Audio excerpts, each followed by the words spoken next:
Saat Rasulullah tiba di langit ketujuh dan bertemu dengan Nabi Ibrahim, Rasulullah kemudian naik ke Sidratul Muntaha, yang merupakan akhir dari perjalanan Mi'raj Nabi Muhammad SAW. Namun, perjalanan Rasulullah naik ke Sidratul Muntaha tidak ditemani Malaikat Jibril. Malaikat Jibril menolak menemani Rasulullah naik ke Sidratul Muntaha dengan alasan batas kemampuannya hanya sampai di langit ketujuh. Jika Malaikat Jibril memaksa masuk ke Sidratul Muntaha, maka ia akan hancur. Saat Rasulullah SAW sampai di Sidratul Muntaha, dalam kebingungannya bagaimana mengucap salam, Allah Subhanahu wa Ta'ala memberinya wahyu kepada beliau berupa ucapan salam kepadanya. Kemudian Rasulullah SAW mengucapkan salam dengan kalimat At-tahiyyatul mubarakatush salawatuth thoyyibatu lillah. Salam sejahtera yang penuh barokah dan salam sejahtera yang amat baik adalah milik Allah Ta'ala. Kemudian Allah Subhanahu wa Ta'ala menjawab, Assalamu alayka ayyuhan nabiyyu wa rahmatullahi wa barakatuh. Salam sejahtera, barokah dan rahmat Allah dilimpahkan kepadamu wahai Muhammad. Kemudian Rasulullah SAW berdoa untuk kita, umatnya. Assalamu alayna wa ala ibadillahi sholihin. Kesejahteraan semoga terlimpah kepada kami semua hamba Allah dan hamba-hambanya yang soleh. Saat itu Rasulullah SAW menerima perintah dari Allah Subhanahu wa Ta'ala untuk umat Islam untuk mengerjakan solat 50 waktu dalam sehari.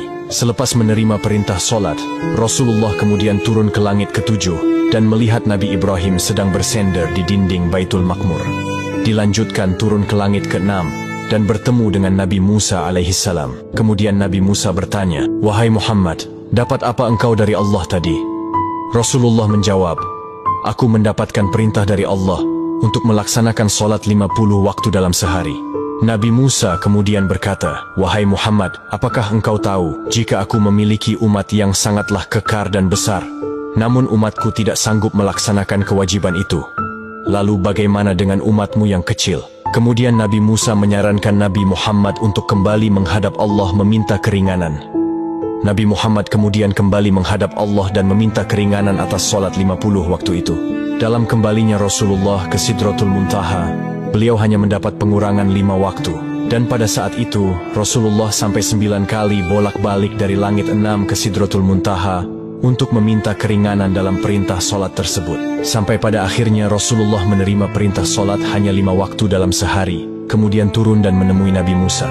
Dan saat itu juga Nabi Musa kembali menyarankan Rasulullah untuk kembali menghadap Allah meminta keringanan lagi. Namun Rasulullah enggan melakukan itu karena malu kepada Allah yang sudah 9 kali bolak-balik meminta keringanan. Dengan senyumnya Rasulullah berkata, Aku sudah diberikan oleh Allah yang paling pokok 5 waktu.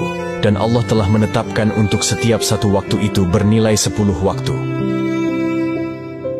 Di tanggal 27 Rajab ini, di mana malam itu Rasulullah SAW mendapatkan hadiah dari Allah untuk umatnya berupa solat wajib 5 waktu.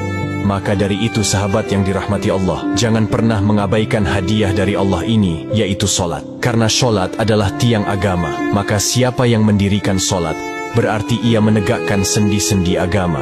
Dan siapa yang meninggalkan solat, berarti ia telah meruntuhkan sendi-sendi agama.